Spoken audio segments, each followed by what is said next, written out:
हाँ जी। ठीक। नमस्कार। देखो, मैंने इनको बुलाया था, तो बुलाने के बाद इन्होंने मैंने कहा कि जो कर्मचारियों की मांग है वो आप रखिए। तो इन्होंने कर्मचारियों की मांग ना रखकर मुझे कहा कि आपके पहले स्टेनो को बाहर भेजो, राम मेरे को, वो इस कमरे में नहीं बैठेगा। फिर इन्होंने कहा कि जी यहाँ कुछ कर्मचारी 3 साल से बैठे हैं। मैंने मुझे नाम बताओ। बोले जी वो कर्मचारी करके उनको उठाओ। मैं जी मैं हटा देता हूँ। फिर इन्होंने कहा कि एक पास कलर के जी वो उसको उठाओ जी, नाम लिया जैसे पारस का। फिर कुछ और कंडक्टरों के नाम लिए जी। मैंने कहा देखो ये सब बंदे काम करने वाले हैं। अगर आपको ये लगता है कि जी इनसे बेटर भी कोई कर सकता, आप नाम दे दो। वो नाम भी नहीं देते जी, इनको उठाओ भी। अच्छा, दूसरी मेन चीज़ क्या है कि जी अब मैंने देखना है कि किन बंदों को कहाँ लगाना है, कौन बंदा किस सीट पे अच्छे से कर सकता है, कौन नहीं कर सकता जी। ये चाहते हैं कि इनके मुताबिक सारे काम हो। दूसरा जी फिर बोले कि आप जैसे यहाँ आते हो आपके फादर साहब ना आए। मैं बोला जी फादर साहब का इसमें कहीं कोई रोल ही नहीं है, उनका तो मैटर ही नहीं है कोई भी। अब ये चीज़ देखो कि जो जिन कर्मचारियों से मैं काम ले रहा हूँ उन कर्मचारियों के लिए भी ये इनको सहमत नहीं है। ये चाहते हैं कि उनके हिसाब से सारे कर्मचारी लगे जी। मैं बोला जी जो आप लोगों की आम कर्मचारियों की डिमांड आप उन पे बात क्यों नहीं करते। और फिर मैंने कहा कर्मचारी की एक डिमांड ये भी है, कभी भी आप अपने घोषणा पत्र में नहीं देते या फिर ज्ञापन में नहीं देते। कर्मचारी ये भी चाहते हैं कि जी आप लोग भी काम करो। बोला जी अगर कर्मचारी मेरा आधे घंटे काम करता आप 4 घंटे तो करो काम। ये कहते हैं कि हमें किसी की डेथ पे जाना पड़ता है, किसी का एक्सीडेंट हो गया। मतलब जी वहाँ जाओ, चलो उन दिनों में आप चले जाओ, कुछ तो काम करो। जी। आप कुछ ही काम नहीं कर रहे। सर इनकी कुछ मांगे हैं, ये कह रहे हैं कि हमारे जो है 500-600 कर्मचारियों की कंफर्मेशन पेंडिंग है, 750 केसेस जो है वो पेंडिंग है, जी रात्रि भत्ता है वो 1.5 साल से पेंडिंग है। जी ऐसी बहुत सी समस्याएं जो है 2 साल से इंक्रीमेंट्स है वो पेंडिंग है। जी। तो ये इनकी इतनी सारी फाइलें पेंडिंग रहने का कारण क्या मानते हैं? देखिएगा, मैंने इनसे अभी इनको बुलाया भी था। मैंने इनसे पूछा था कि अगर कोई आपको लगता है कि पेंडिंग है, वो मुझे आप पेंडेंसी लिस्ट दीजिए। हम्म। तो वो भी इनके पास नहीं है। वो कह रहे कि हमें नहीं पता, ऐसे है जी। कभी ये 550 कह देते हैं, कभी 200 कह देते हैं, कभी 600 कह देते हैं। मतलब एक्चुअल में डाटा इनको भी नहीं पता। अभी सुप्रीटेंडेंट साहब आप बताओ आपने क्या कहा था अभी। यही बात कही कि आपके अगर पेंडिंग है तो हमें बताइए, किस नाम से बताइए, उसका बताइए किस वजह से पेंडिंग है, क्या केस पेंडिंग है। कोई डाटा नहीं दे रहे, बोले आप अपने आप ढूंढ के लाओ। अपना हमारे हिसाब से कोई भी केस पेंडिंग नहीं है। अच्छा, सेकेंडली चीज़ क्या है कि अब मान लो किसी कर्मचारी के एसीपी नहीं लग रहा, तो उस स्थिति में अगर मान लो किसी की कोई चार्जशीट हो रही है, किसी ने कोई फ्रॉड कर रखा है, और कई बार किसी का केस फाइल ही मान लो किसी अदर डिपो में जा रही है, वहां से जब आएगी तभी हम करेंगे। किसी की एसीआर नहीं लिखी, ये कहते हैं जी हमें नहीं पता, आप उसको कैसे भी करके पूरा करो। कर्मचारियों का कहना है कि उनकी फाइलें पूरी कंप्लीट होकर आप तक पहुंचती है, लेकिन आप फिर वापस कर देते हैं नीचे वाले अधिकारियों को। मेरी बात सुनिए, ऐसा अगर किसी फाइल के ऊपर प्रॉपर तरीके से कुछ भी नहीं होगा तो वो मैं पूछूंगा। समझ रहे हो आप। अगर किसी भी मान लो कोई बात एज पर रूल नहीं है तो मैं पूछूंगा कि क्या ये रूल इसको लागू करता है नहीं करता, क्या इसका एज पर रूल काम बनता है नहीं बनता। वो तो मेरा राइट है। सर ये कहा जा रहा है कर्मचारियों की तरफ से कि महिला कर्मचारी यहाँ पर लगे हुए 10 से 12 महिला कर्मचारी हैं, उनके लिए आपने कहा है कि वो ड्रेस यहाँ पर आके चेंज करेंगी, यहाँ पर चेंज करेंगी, लेकिन यहाँ पर ना ही तो कोई चेंजिंग रूम है, ना ही कोई महिलाओं के लिए कोई शौचालय है। अब वो कर्मचारी कहाँ जाए, वो पुरुष शौचालय में ही उनको जाना पड़ता है उन कर्मचारियों को, ना ही चेंजिंग रूम है। इस समस्या को लेकर वो पहले भी बातचीत कर चुके हैं, लेकिन आज तक आपने इसका समाधान नहीं कर, क्या इस कहेंगे? इस बारे में मैं आपको बताना चाहता हूँ। इनको ये 5-7 दिन पहले मैंने इनको बुलाया था। अगर कोई आप लोगों की समस्या है तो मुझे बताओ। तब ये मामला मेरे नॉलेज में आया था। तो तब उसमें मेरे पास पता नहीं कौन बैठे थे, उन्होंने मुझे बताया था कि महिलाओं के लिए कमरा तो अलग से है, टॉयलेट की समस्या जरूर है, उसमें जाना पड़ता है। तो मैंने बल्कि ये भी कहा था कि ये हम बड़ी जल्दी बनवा देंगे। इससे पहले कभी मेरे नॉलेज में नहीं आया है ना। कितने दिनों में अब ये बन जाएगा सर, क्योंकि अब आपकी नॉलेज में भी आ गया है, तो ये कितने दिनों में, बड़ी जल्दी आने वाले 1 हफ्ते में मान सकते हैं कि सर ये हो इसको सकता हम है? कितने दिन में हो सकता है सुप्रीटेंडेंट साहब कर ये? देंगे। है जी, 1 हफ्ते में हो जाएगा सर? 15-20 दिन। 15-20 दिन तो कर लगेंगे, देंगे। क्योंकि टॉयलेट की समस्या है यहाँ जी पे जी। लेडीज के लिए। वो अपने वर्कशॉप में नया तैयार कराना है। जी। जेंट्स का तो हमारे पास है, इसमें तो थोड़ा क्योंकि सा इसमें भी टाइम मैं आपको लगेगा। एक चीज़ बताना चाहता हूँ। देखो जो बड़े काम है, जो छोटी मोटी रिपेयरिंग तो अपने लेवल से करा सकते हैं, बड़े काम हम अपने लेवल से नहीं कर सकते। तो मैंने क्या था कि एक कमेटी बनाकर जितने भी बस स्टैंड्स हैं सबका सर्वे कराया था। और वो हमने पुलिस शासन कॉर्पोरेशन को भेज रखे हैं, मुख्यालय भी भेज रखे हैं कि ये है काम यहाँ पेंडिंग है, वो हमने कराने हैं, ताकि किसी भी तरह की कोई दिक्कत ना आए। टायरमैन वालों के लिए सेट जो है वो टूटी हुई है, काफी जी लंबे टाइम से टूटी हुई है, गर्मी में भी, आज धूप में भी वो इसी तरीके से काम कर रहे हैं। जी। वो क्यों नहीं बन पा रहा है सर? वो कैसे काम करेंगे जब कर्मचारियों को सुविधाएं नहीं मिलेंगी, संसाधन मुहैया नहीं होंगे, तो वो काम किस प्रकार से करेंगे? ऐसे जी टायरमैन वाला मैटर मेरे ध्यान में आते ही जी मैंने ये डायरेक्शन दे रखी है, बड़ी जल्दी बन जाएगा। आने वाले 1 हफ्ते में उम्मीद कर हाँ सकते जी। हैं कि हफ्ते हाँ 10 जी। दिन में हो हफ्ता जाएगा? 10 दिन में हो जाएगा ये। कर्मचारी एक बात बोल रहे हैं बार बार कि आपके पिताजी ऑफिस में आके बैठ जाते हैं, इस बारे में आपका क्या कहना मेरी बात सुनिए, जैसे मैंने आपको पहले बताया है, मुझे कम दिखता है तो मुझे किसी न किसी को साथ रखना पड़ता है, मेरी मजबूरी है। लेकिन जी ये वो चीज़ ये तब इनका बोलना बनता है जब उनकी कोई इंटरफेरेंस हो, कोई इंटरफेरेंस उनकी नहीं। एक तरफ से तो कह रहे हैं फाइल है, ये हेड क्लर्क और ये निकलवा रहे हैं सुप्रिटेंडेंट साहब, दूसरी तरफ से वो चीज़ कह रहे हैं। और मैं इनसे कह रहा हूँ कि आप काम की बात क्यों नहीं करते? काम की बात में इनका कोई वास्ता ही नहीं, दूर दूर तक ताल्लुकात नहीं है। ये मतलब क्या है कहने कि आपके कल भी, पिताजी जो हैं, मेरी बात सुनिए, कल भी इन लोगों के मेरे पास फ़ोन आए, बोले जी हमारे 15 कर्मचारी है, आप इनके ऑर्डर आप कर दो, हमें कोई दिक्कत नहीं है। मैं बोला जी ये क्या उचित रहेगा, मैं सारी बसें बंद कर दूंगा। फिर कहने लगे चलो आप 5-7 के ऑर्डर कर दो हमारे मुताबिक, ऐसी बातें करने लगे। सीएम साहब, जो कर्मचारियों की आज आपके मेरे साथ बातचीत हुई है उसी रेट में चल पाएगी, जी। तो क्या ये आंदोलन जो कर्मचारियों का लंबा खिंच सकता है? ऐसा है, देखो मेरे लिए हमेशा दरवाजे खुले हैं, मेरे पास कभी भी आके बात कर सकते हैं, लेकिन मैं चाहता हूँ कि जायज़ डिमांड पर बात करें। अभी मैं आपको एक एग्जांपल बताता हूँ, ये 1.5 महीने पहले की बात है। एक कर्मचारी ऐसा था जो वेंटिलेटर के ऊपर था, ये राजवीर C157, उसके लिए सारे प्रधान आके बोले जी इसकी आप हाजिरी लगा दो। मैं बोला जी इसकी हाजिरी किस बेस पे लगाऊं जब वो कर्मचारी वेंटिलेटर पर बैठा है, ये बात मेरे पास आ रही है। बोले नहीं जी आपको करना पड़ेगा कैसे भी करके। अब मैं बोला जी देखो पहले तो उससे हम ज्वाइन ही नहीं करा सकते, या तो आप मुझे सिविल हॉस्पिटल से लिखवा के लाओ कि ये बंदा फिट फॉर ड्यूटी है, मतलब या फिर अगर ये भी वो कह देते कि चलो लाइट इनको देता हूँ वो भी दे दीजिए। ये मेरे पास लिखवा भी लाए जी, लेकिन कब की बात है लिखवा के लाए थे? हाँ, हो गए 15 दिन पहले। 15 दिन पहले हो गई जी। अच्छा वो लिखवा के लाने के 3-4 दिन बाद इनकी डेथ होगी। तो मतलब ये ऐसे तो ये काम कराना चाहते हैं। फिर प्रधान क्या कहते हैं कि जी हमें तो आप है ना फ्री कर दो, हमें कोई रोक टोक ना हो जी, हम कहीं भी आए जाएं। मैं बोला जी ये पावर मेरी नहीं है, मेरी पावर मैं कैसे इनको मना कर सकता हूँ, कैसे कह सकता हूँ कि आप कहीं भी आ जा सकते हो।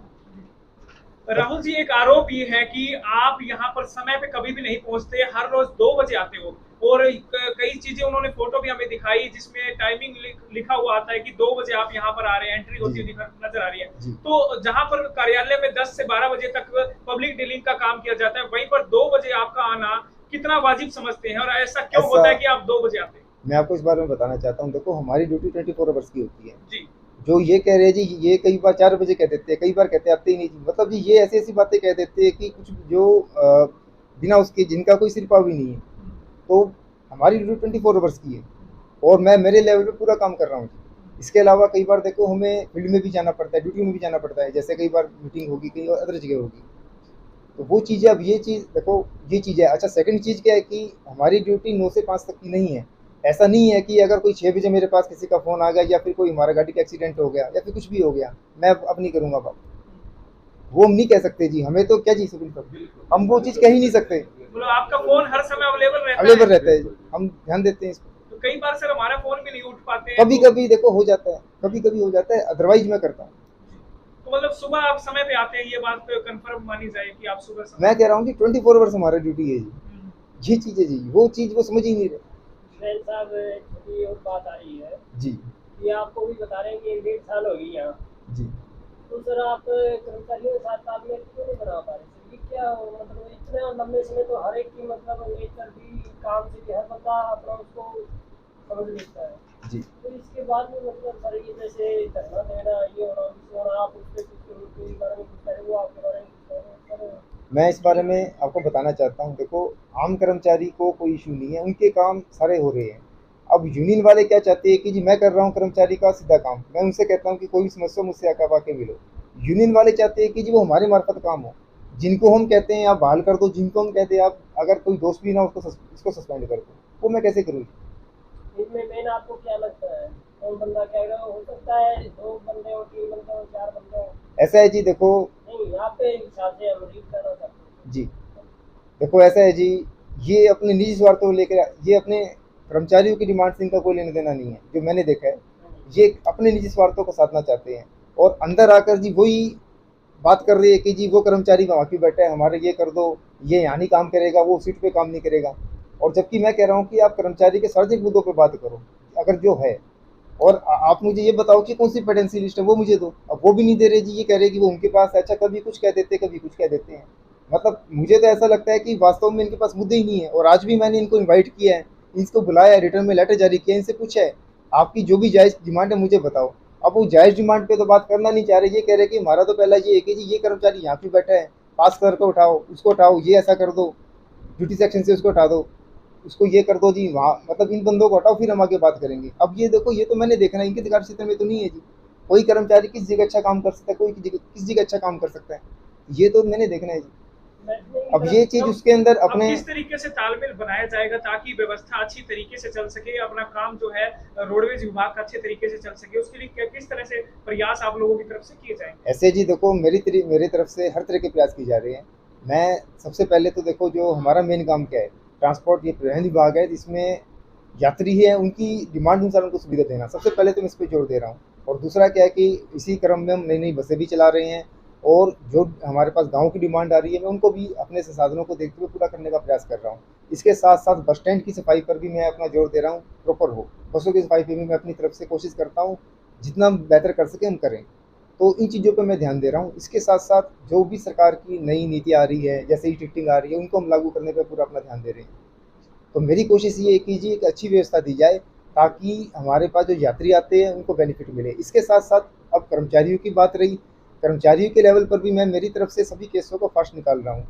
हमारे पास देखो, रूटीन में जो फाइलें आती रहती है जी, निकलती रहती है। ऐसा कोई भी मेडिकल नहीं है पेंडिंग पुराना। अगर किसी में देखो कोई लीगल पेच हो वो बात अलग है, ना ही हमारे पास ऐसा कोई पेंशन का केस है, ना ही हमारे पास ऐसा कोई लिव इन कैशमेंट का है, ना ही ऐसा कोई अदर ऐसा केस है। उनका सर एक और बता रहे हैं जी। कि एम्प्लॉइज कम है तो उनके केस ज्यादा है। क्या जी? एम्प्लॉइज तो कम है सर अपने यहाँ जी, और उन पर केस जो लगे हुए हैं वो ज्यादा है, कुछ 1800 कुछ ऐसा बताया गया है। ऐसा है जी, मेरी बात सुनो, कभी तो ये 650 कह देते हैं, आज 550 कह रहे थे जी, मतलब इनको पता ही नहीं जी। सर हम जानना चाह रहे हैं सर।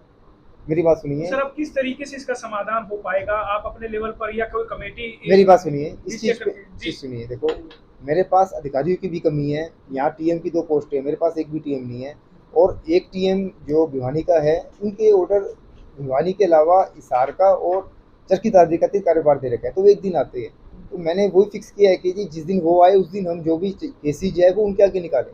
तो सर आप टीएम के लिए मांग क्यों नहीं कर रहे मुख्यालय से? क्यों नहीं अभी तक इतने लंबे समय से टीएम यहाँ पर रखे गए हैं, या किसी और अधिकारी को प्रमोट करके जो है टीएम क्यों नहीं बनाया जा रहा है? इसके पीछे क्या कारण है? देखो ऐसा है, मेरे द्वारा समय समय पर सरकार को लेटर लिखा जा रहा है, लेकिन विभाग के अंदर अधिकारियों की कमी है, मैं आपको बताऊं।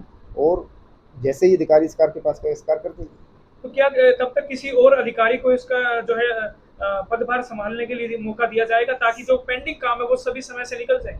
ऐसे है जी, मैंने टीएम साहब से भी इस बारे में बात की थी, तो टीएम साहब बोले मैं मना ही नहीं कर रहा, मेरे पास वहाँ पे आ जाए, भिवानी आ जाए, मैं कभी नाट ही नहीं रहा इनको।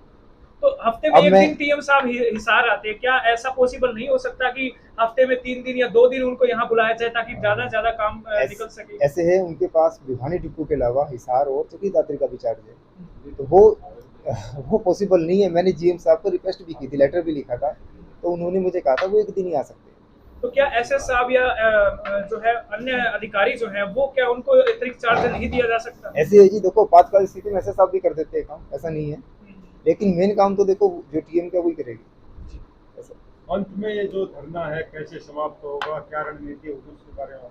देखो ऐसा है, जो जहाँ तक कर्मचारियों की डिमांड की बात है वो मेरे द्वारा उसको पूरा ध्यान रखा जा रहा है, मेरी पूरी टीम उस पर काम कर रही है, और ऐसा कोई भी मैटर नहीं है जो जिसको लेकर ये धरना करे।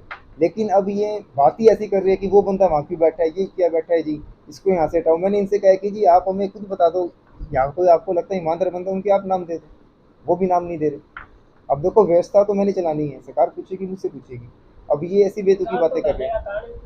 क्या जी? जी जी।